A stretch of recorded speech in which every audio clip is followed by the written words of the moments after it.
Hey there, story seekers, and welcome to Storybook Journeys. I'm your guide through realms of wonder and worlds yet undiscovered. Pull up a cozy chair, brew your favorite drink, and prepare to wander through tales that will transport you far beyond the ordinary. Whether you're a first-time traveler or a seasoned explorer of our narrative landscapes, today's story awaits your imagination. So turn the page with me as we embark on another unforgettable adventure. The human mind is a labyrinth of secrets. Some we keep from others, some we keep from ourselves. Dr. Marcus Reed had built his career on navigating these labyrinths, extracting the truths his patients couldn't or wouldn't face. Let's pick up where we left off last session, Claire. You were telling me about the night of the gallery opening. I told you I don't remember much about that night. Selective memory is often the mind's way of protecting itself. What's the last thing you do remember? The champagne, the crowd, Thomas introducing me to that collector, the one who wanted to buy the entire series. Claire Winters, celebrated photographer known for her haunting portraits of urban isolation. For 6 weeks, she had been coming to Dr. Reed, trying to recover memories of the night her husband disappeared, the same night her career reached its pinnacle. And Thomas, your husband? What do you remember about his behavior that evening? He was proud, supportive, like always. At least I think he was. Claire, I'd like to try something different today. A more direct approach to accessing these blocked memories.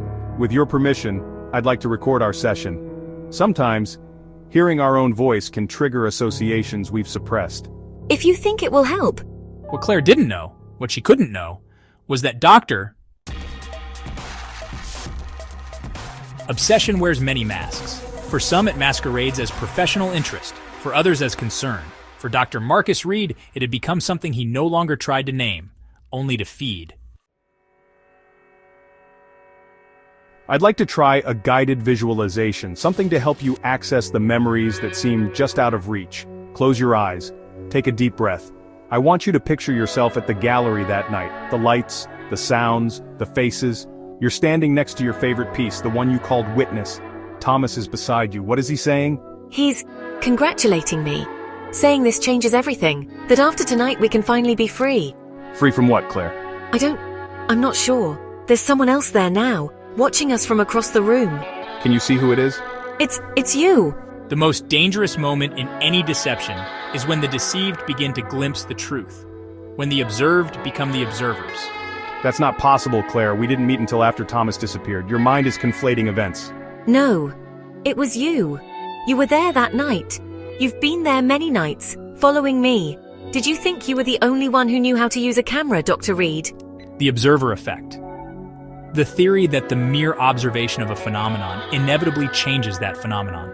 What happens when the subject of observation turns the lens back on the observer? These prove nothing. Professional surveillance is sometimes necessary when... When what? When you're stalking a patient? When you're developing an unhealthy obsession? Or when you're covering up something much worse? You don't need to record this part, Doctor. I already have. Hey, thriller fans! If you're enjoying this psychological mind-bender, don't forget to smash that like button and subscribe to our channel for more original short films that will keep you on the edge of your seat. We upload new content every week, from nail-biting thrillers to mind-twisting horror. Hit the notification bell so you never miss our latest uploads, and leave a comment telling us what you think of the observer effect so far. Now, let's get back to the unfolding psychological chess match. 3 days before my husband disappeared, he told me someone had been following him. He thought it was paranoia at first, an occupational hazard of being married to a photographer who sees watching as an art form. But then he found proof, a pattern. The same man appearing in the background of his life, a man who would later introduce himself to me as Dr. Marcus Reed, specialist in trauma and memory recovery. You came to me, Claire. You sought out my help. Did I? Or was I guided to you? The same way you guided yourself into my husband's life before he vanished. The same way you positioned yourself to become my therapist afterward. The most elaborate traps are those where the prey believes they've entered of their own free will. I think we should end today's session early. You're clearly experiencing some kind of paranoid episode. Before you reach for whatever's in that drawer, you should know that Detective Morales is waiting outside, has been for the past 20 minutes. I'm not the only one who's been watching, Doctor. The police have been quite interested in your nighttime activities since I showed them my collection. I have more photographs, many more, and recordings of our previous sessions, the ones you didn't know I was capturing, including some very interesting slips where you mentioned details about Thomas's disappearance that were never made public. In the dance between hunter and hunted, the moment of role reversal arrives without warning. A shift so subtle yet so complete that the predator doesn't realize they've become prey until the trap has already closed. Where is my husband, Dr. Reed? I never meant for any of this to happen. I just wanted to understand you, to be part of your world. Thomas was going to take you away. I heard him planning it that night at the gallery. He was going to ruin everything. Dr. Reed, this is Detective Morales. I need you to open the door, please. What did you do to him? The boathouse, at my lake property. I never meant to. He just wouldn't stop fighting. He's confessing, Detective. They say the truth will set you free. What they don't mention is that sometimes, before freedom comes a reckoning. We found him, exactly where Reed said.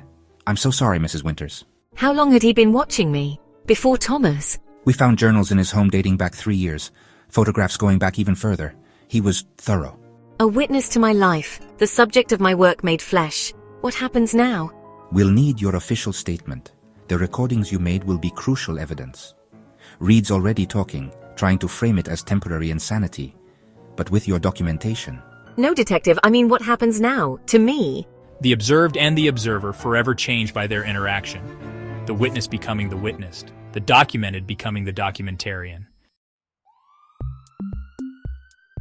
We are all observers. We are all observed. The only question is, who is controlling the lens through which your story is told? Until next time, remember that life's too short for boring content. If this video added a spark to your day, hit that subscribe button and join our growing curiosity club. Keep exploring, keep questioning, and I'll meet you right back here for another adventure. Stay legendary.